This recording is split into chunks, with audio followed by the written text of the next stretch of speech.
Então nós vamos primeiro fazer o poema de abertura. É uma coisa que vocês já ouviram falar várias vezes. Ele pode ser feito em inglês, português, japonês, francês, russo e alemão. Ele pode ser feito em qualquer língua, mas todos que fazem dizem a mesma coisa, tá bom?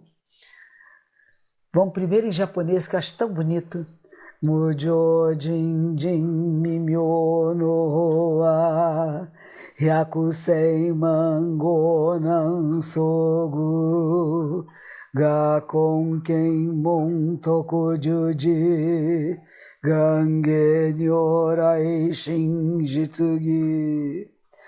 O Dharma incomparavelmente profundo, infinitamente sutil, é raramente encontrado, mesmo em centenas de milhões de anos. Agora podemos vê-lo, ouvi-lo e compreendê-lo, que possamos completamente clarificar o verdadeiro significado dos ensinamentos do Tathagata. Mujo jin jin mimyo no wa hyakusei mango nan sogu ga konken mon tokujuji gange nyorai shin jitsugi. Isso é chamado poema de abertura de ensinamentos em todos os países, em todas as línguas. O poema é o mesmo. O Dharma, a lei verdadeira, incomparavelmente profundo e infinitamente sutil, é raramente encontrado, mesmo em centenas de milhões de anos.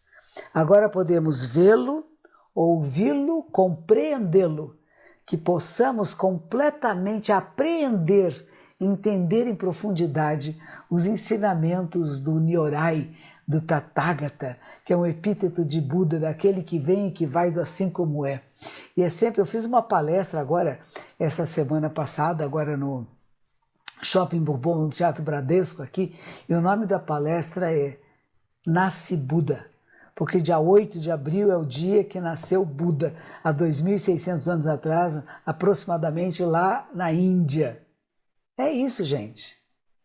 Ele nasceu e no momento que ele nasceu as flores desabrocharam. Não tem nada a ver com o Japão ser primavera. Não tem nada a ver com o hemisfério norte e o hemisfério sul, como as pessoas escreveram. Na verdade, os textos sagrados antigos, os sutras sagrados escritos por discípulos de Buda, vão dizer que a mãe dele estava caminhando em direção da casa da mãe dela para ter o bebê, quando ela parou num jardim. E nesse jardim ela começou a sentir as dores do parto. Segurou numa arvorezinha e o bebê nasceu. E o bebê nascendo, todas as flores de lá desabrocharam. E néctar celestial, uma chuva doce veio do céu, dizendo o quê? Que ele foi abençoado, gente. Que ele era um ser raro e abençoado. Tem nada a ver com primavera, verão, outono e inverno. Isso é texto da Índia antiga, gente. Texto da Índia antiga. Índia fica mais no hemisfério sul do que no hemisfério norte.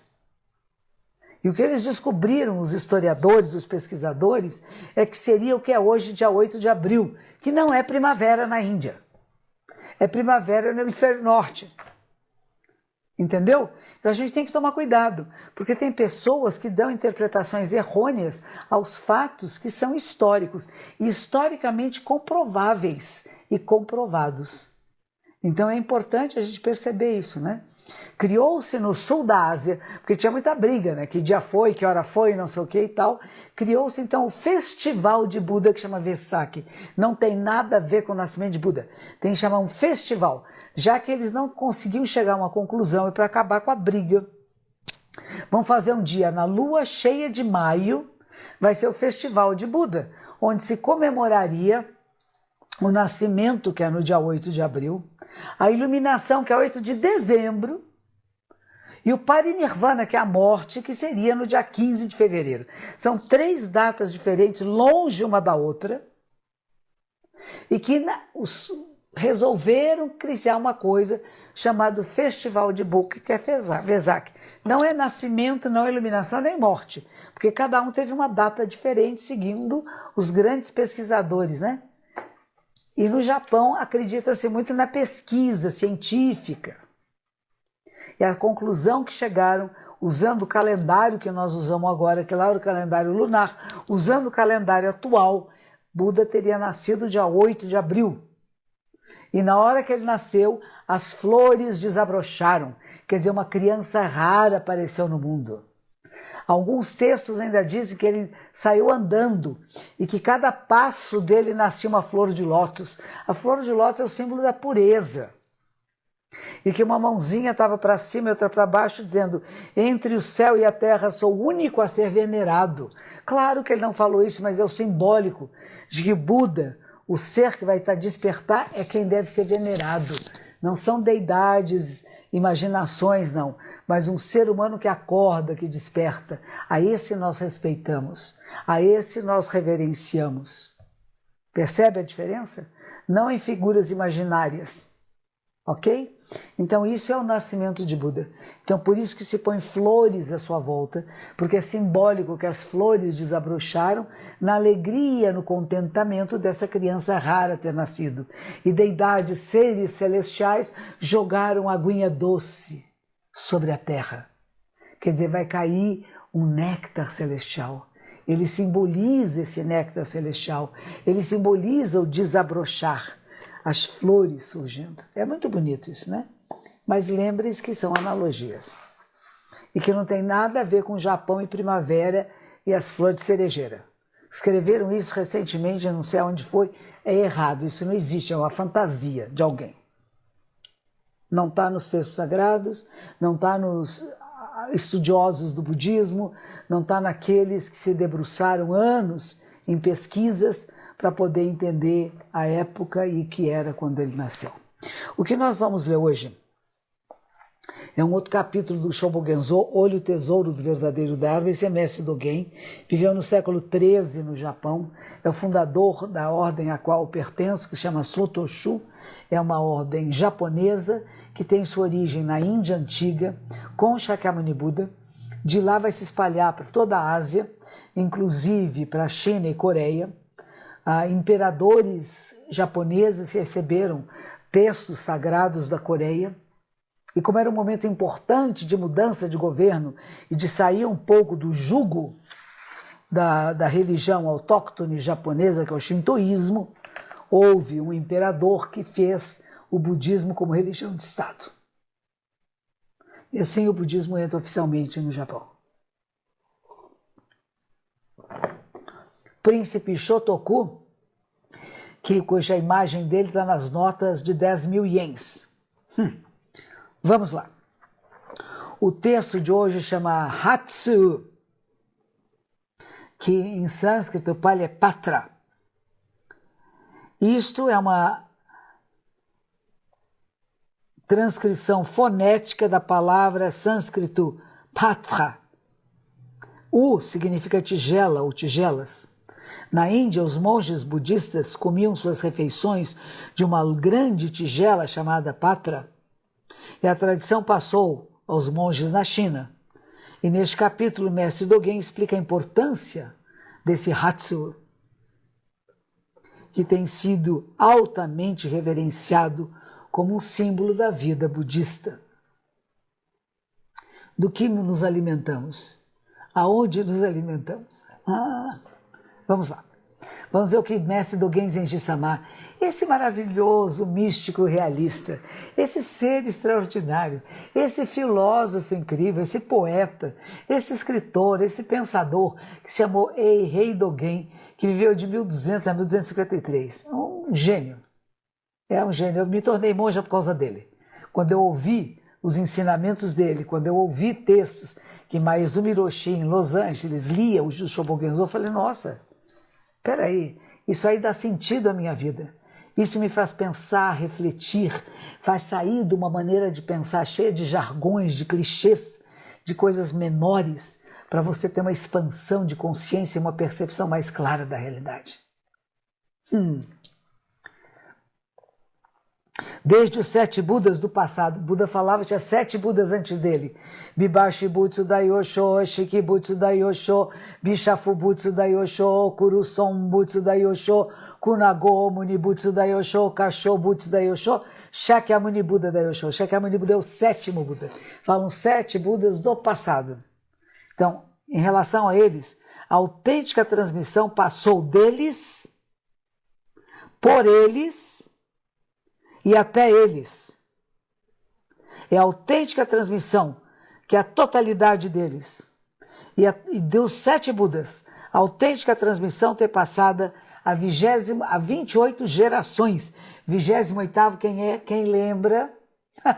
Bodhidharma, Bodhidharma. Aquele homem que quando criança, o monge foi lá na casa dele procurar no palácio, esperou ele ficar adulto, ficar adolescente, levou ele junto, ficou 40 anos com o mestre, ele foi ordenado monge, ele foi para a China, chegou na China, o imperador ficou todo faceiro, querendo se exibir, e ele disse assim, não tem nada para exibir, não tem mérito nenhum, e o que é sagrado então? Nada. Quem é você? Não sei. Oxi. É sendo considerado o fundador do Zen budismo na China. O budismo já estava na China há muitos anos, mas é a primeira vez que entra um monge que vai falar Zen, Zazen. Sentar em silêncio é mais importante do que tantas liturgias, tantas genuflexões, tantas prostrações até o chão, tanta decoração de palavras. Procure a verdade em você. Você é a manifestação do sagrado, mas olhe para você. Mas é uma investigação profunda, é Zazen, sentar-se em Zen, meditação. Isso é Bodhidharma. Muito bem, que é o 28º. Então, dos 7 Budas do passado até o 28º. A 28ª ancestral, o fundador original Bodhidharma, entrou na China e passou a autêntica transmissão ao 2º, que é o grande mestre Taiso Shoshu Fugaku, que é Taiso Eka, que é o sucessor de mestre Bodhidharma Dayosho. E até a 51ª transmissão. 51ª é mestre Daikan Eno, de Sokeizan Montanha, o 6º ancestral na China.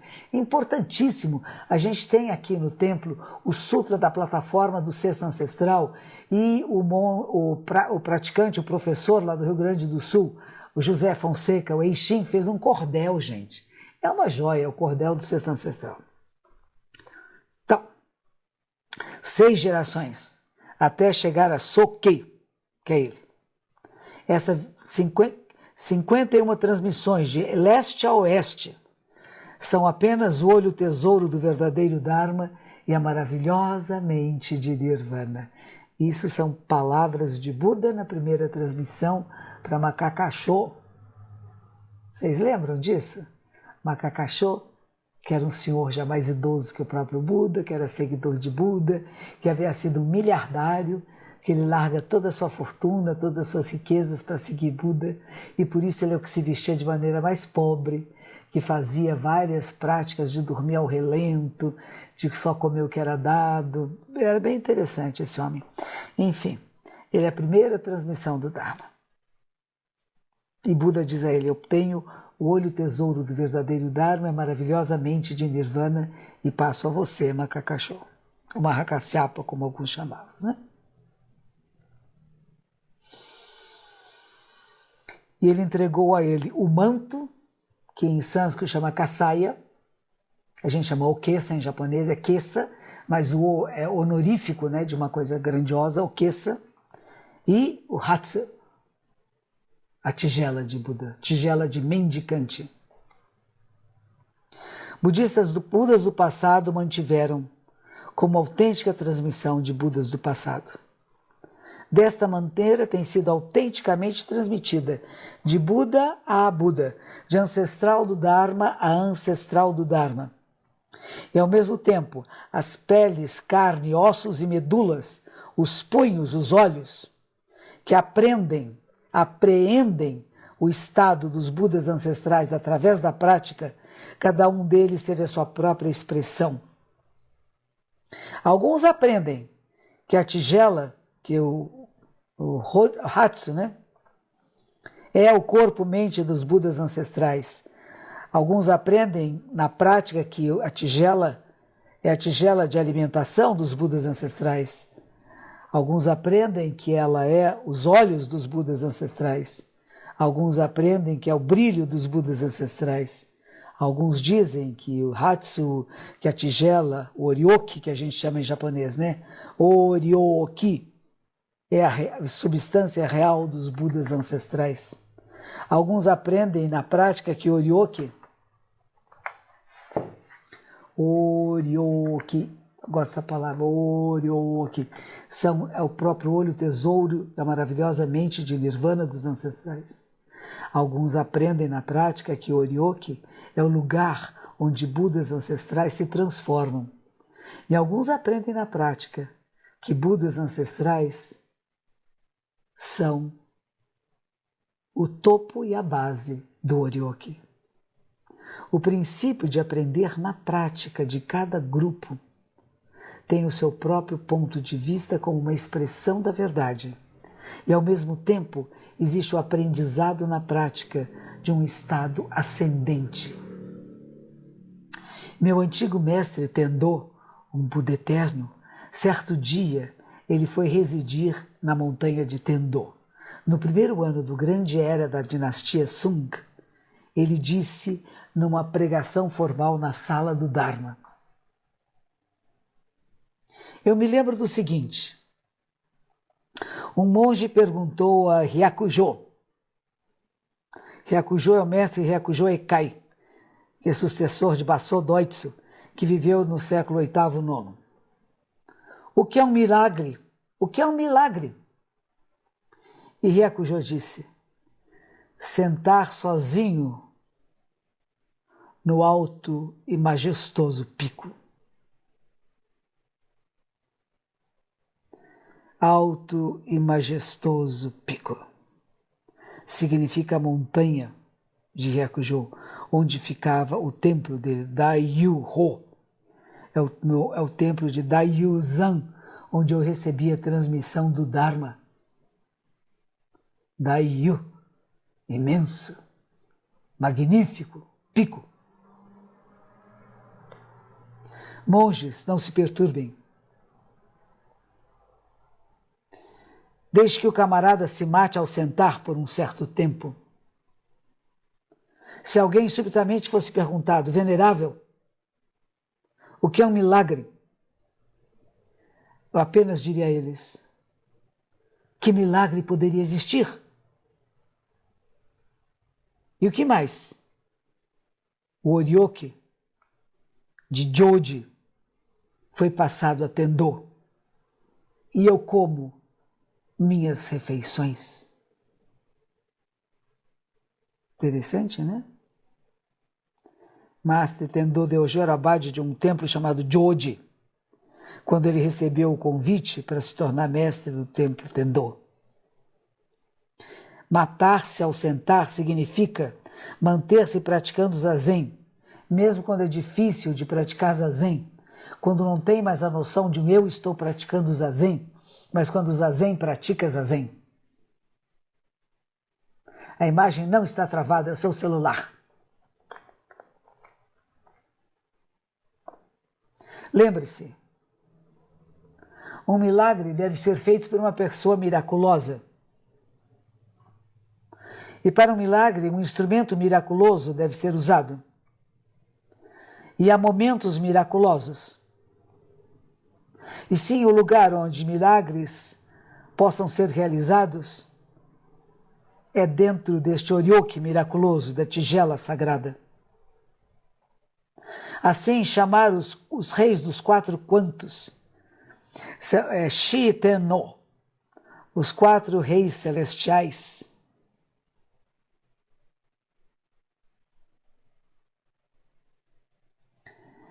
chamar os reis dos 4 cantos dos céus para guardar, proteger, e chamar os reis dragões para protegê-la,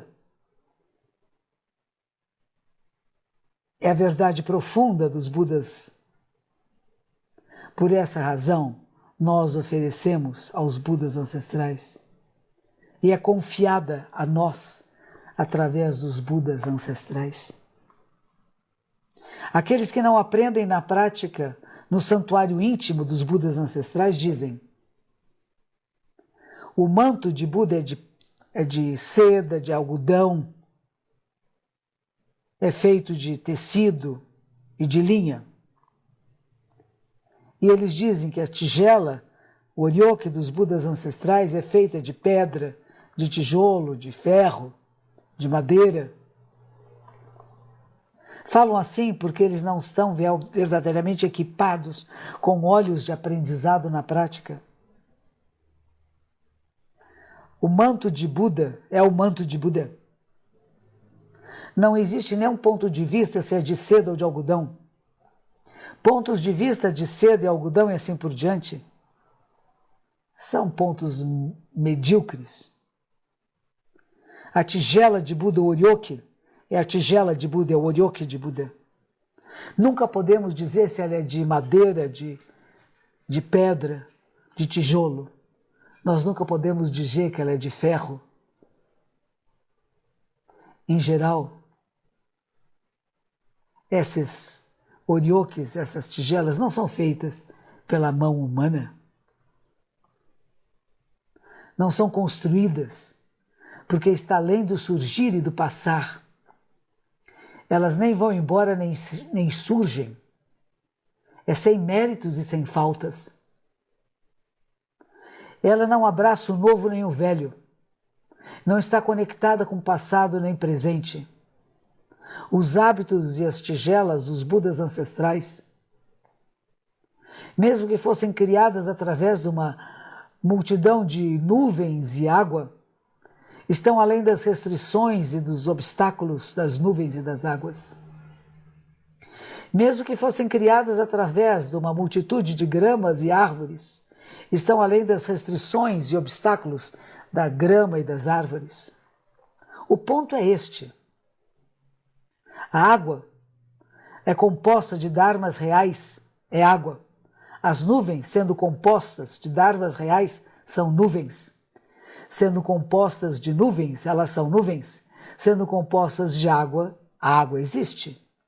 Em relação à tigela, ao oryoke, apenas os dharmas reais de um oryoke o compõem. Apenas o oryoke são os dharmas reais compostos. Apenas a mente integrada é o oryoke composto. Apenas o espaço é o oryoke composto. E apenas o oryoke é o oryoke composto. O oryoke é restrito pelo oryoke, imaculado pelo oryoke. O oryoke que os monges e monjas, os religiosos hoje, receberam e mantiveram é apenas o oryoke oferecido pelos reis dos quatro cantos dos céus. Se não foi oferecido pelos reis dos quatro cantos, o oryoke não pode se manifestar à nossa frente aqui agora.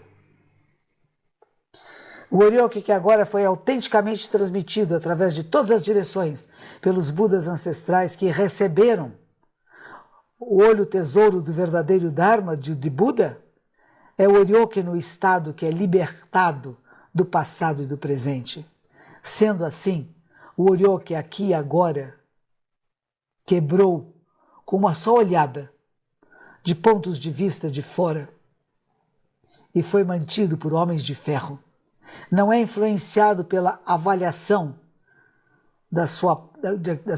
de que pedaço de madeira foi feito e foi transcendido pelo som, pela forma de tijolos e pedregulhos e não é restrito por uma apreciação vívida como uma rocha ou uma joia. Não o chame um pedaço de tijolo, um pedaço de terra. Não chame ele um pedaço de madeira. Nós já realizamos na experiência o que é. Shobogenzo Hatsu, ou oryoke, pregado à Assembleia de Daibutsu, em Etsuo, no 12º dia do terceiro mês lunar do terceiro ano de Kangen, 1245. Isso é Dogen Zenji Sama falando...